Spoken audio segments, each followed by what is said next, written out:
रामनवमी के दिन वैज्ञानिक दर्पण के जरिए सूर्य की किरण को भगवान रामलला के मस्तक पर पहुंचाया गया। इस दौरान सूर्य की किरणों ने लगभग 4 मिनट तक रामलला के ललाट की शोभा बढ़ाई। तो दूसरी ओर श्री राम जन्मभूमि तीर्थ क्षेत्र ने सोशल मीडिया पर पोस्ट किया कि श्री राम नवमी की पावन बेला में आज श्री राम जन्मभूमि मंदिर में प्रभु श्री राम लला सरकार का दिव्य अभिषेक किया गया। सुबह से ही भक्तों की उमड़ी भीड़ है। रामनवमी के अवसर पर बड़ी संख्या में श्रद्धालु अयोध्या में भगवान राम मंदिर में भगवान रामलला के दर्शन करने के लिए पहुंच रहे हैं। रामनवमी के अवसर पर अयोध्या में राम मंदिर के साथ ही हनुमानगढ़ी में भी बड़ी संख्या में भक्तों की रौनक दिखी। रामनवमी पर अयोध्या में सुरक्षा व्यवस्था को लेकर अयोध्या रेंज के आईजी प्रवीण कुमार ने बताया कि व्यवस्था पहले से ही की गई है। हमने इलाकों को 2 सेक्टर में बांटा है।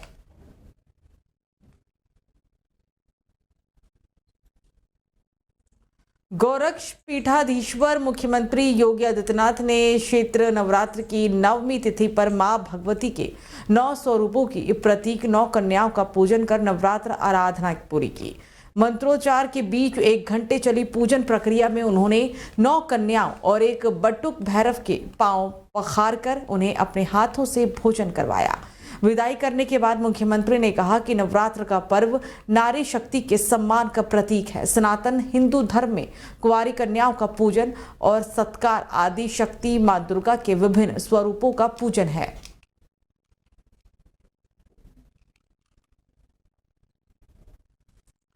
तो समाजवादी पार्टी प्रमुख अखिलेश यादव और राहुल गांधी ने आज जॉइंट प्रेस कॉन्फ्रेंस कर बीजेपी पर हमला बोला। अखिलेश यादव ने कहा कि इंडिया गठबंधन गाजियाबाद से गाजीपुर तक बीजेपी का सफाया कर देगा। बीजेपी सिर्फ झूठ बोलने का काम करती है। तो वहीं राहुल गांधी ने कहा कि प्रधानमंत्री नरेंद्र मोदी भ्रष्टाचार के चैंपियन हैं। वर्तमान सरकार मुद्दों को लेकर कोई बात नहीं करती है। राहुल गांधी ने कहा कि प्रधानमंत्री मोदी और बीजेपी मुद्दों की बात नहीं करते।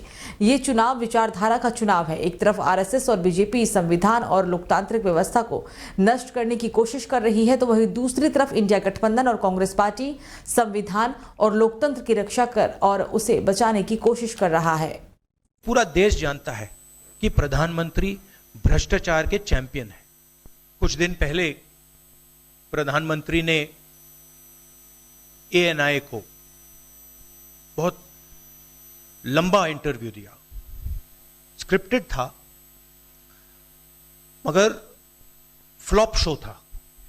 प्रधानमंत्री जी कहते हैं कि इलेक्टोरल बॉन्ड्स का सिस्टम ट्रांसपेरेंसी के लिए लाया गया, राजनीति को साफ करने के लिए लाया गया। अगर यह सच है तो उस सिस्टम को सुप्रीम कोर्ट ने रद्द क्यों किया? ये जो है इलेक्टोरल बॉन्ड्स का जो स्कीम है, ये दुनिया का सबसे बड़ा एक्सटॉर्शन का स्कीम है। हिंदुस्तान के सारे बिजनेसमैन इस बात को समझते हैं, जानते हैं, और प्रधानमंत्री जितनी भी सफाई देना चाहें कोई फर्क नहीं पड़ने वाला। तो नवरात्रि में आदि शक्ति के 9 रूपों की आराधना की जाती है। आज नवरात्रि का समापन हो रहा है। चैत्र नवरात्रि का 9वां दिन बहुत ही अहम होता है। आज के दिन मां दुर्गा के 9वें स्वरूप सिद्धिदात्री की पूजा की जाती है। धार्मिक मान्यताओं के अनुसार मां सिद्धिदात्री भक्तों की सिद्धि और मोक्ष की देवी है। पंडित दुर्गेश ने माता के स्वरूप और माता को प्रसन्न करने की पूजा विधि के बारे में जानकारी दी है। मैं पंडित अखिलेश चंद्र मिश्रा, राजन गुरु, विंध्याचल धाम। सबसे पहले तो मैं भगवान राम के जन्मदिन राम नवमी की बहुत बहुत बधाई और हार्दिक शुभकामनाएं देता हूं। आज नवरात्र का 9वां दिवस है, नवमं सिद्धिदात्री च। आज के दिन भक्त सिद्धिदात्री के रूप में भगवती का पूजन करते हैं। आया है पुराणों में कि सिद्ध गंधर्वयक्षाद्यय सुरैरमरैरपि सेव्यमाना सदा भूयात् सिद्धिदा सिद्धिदायिनी।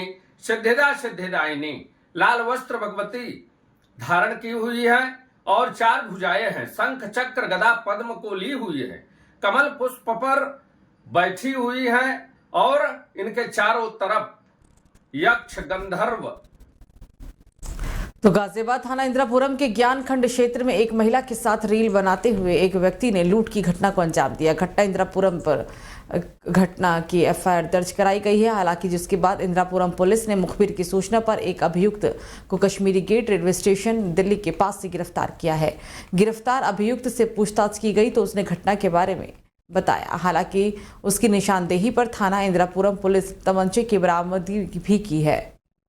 थाना इंदिरापुरम के ज्ञान खंड क्षेत्र में एक महिला द्वारा रील बनाने के चक्कर में एक व्यक्ति द्वारा उसके साथ लूट की घटना कारित की गई थी। इस घटना को खोलने के लिए इंदिरापुरम पुलिस द्वारा कुल 4 टीमों का गठन किया गया था।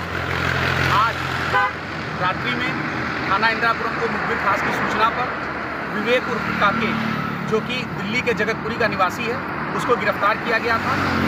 गिरफ्तारी के उपरांत उसके पास उसने उस रील बनाने वाली महिला के साथ लूट की घटना कारित करना स्वीकारा और इसके पास से लूटा गया मंगलसूत्र बरामद। तो चलिए खबरों में आगे बढ़ते हैं। रामनवमी पर्व में बड़ी संख्या में श्रद्धालुओं के अयोध्या आने की संभावना को देखते हुए हनुमानगढ़ी की दर्शन अवधि में भी बदलाव किया गया है। ये बदलाव 15 से 18 अप्रैल तक रहेगा और इस दौरान हनुमानगढ़ी में दर्शन करने वाले श्रद्धालुओं को लगभग 5 घंटे का अतिरिक्त समय भी मिलेगा ताकि वो सुगमता से दर्शन कर सके और श्रद्धालुओं की भारी भीड़ को भी नियंत्रित किया जा सके। हनुमानगढ़ी में दर्शन की नई समयावधि क्या है और कितने समय तक आप संकट मोचन के दर्शन कर सकेंगे? हनुमानगढ़ी में दर्शन की जो नई समय सारणी जारी की गई है उसमें सबसे बड़ा बदलाव रामनवमी के दिन यानी कि आज किया गया है। इस दिन दर्शन अवधि में सबसे अधिक समय दिया गया है और दर्शन अवधि में ये बढ़ोतरी राम जन्म के मौके पर आने वाले श्रद्धालुओं की बड़ी संख्या को देखते हुए हुआ है।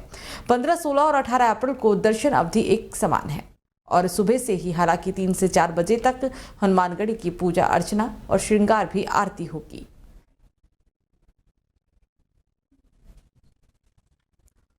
तो माफिया मुख्तार अंसारी की मौत को लेकर परिवार जल्द ही इलाहाबाद हाईकोर्ट में अर्जी दाखिल करेगा। हाईकोर्ट के मौजूदा जज से जांच कराए जाने की मांग को लेकर अर्जी दाखिल होगी। हाईकोर्ट की निगरानी में किसी स्वतंत्र एजेंसी से जांच कराए जाने की भी मांग की जा सकती है। हालांकि मुख्तार अंसारी के छोटे बेटे उमर अंसारी ने प्रयागराज पहुंचकर वकीलों से राय भी ली। पारिवारिक अधिवक्ता उपेंद्र उपाध्याय से कानूनी राय ली गई। उमर अंसारी ने हाईकोर्ट के आइडेंटिफिकेशन सेंटर में फोटो भी खिंचवाई। उम्मीद जताई जा रही है कि मुख्तार अंसारी के परिवार की तरफ से याचिका 1-2 दिन में हाईकोर्ट में दाखिल हो सकती है।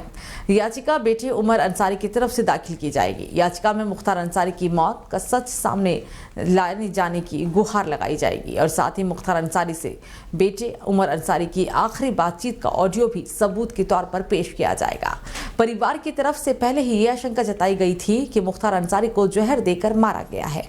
कहा जा रहा है कि मुख्तार अंसारी का परिवार माफिया की मौत के मामले को सुर्खियों में रखकर लोकसभा चुनाव में सहानुभूति पाने की भी कोशिश करेगा।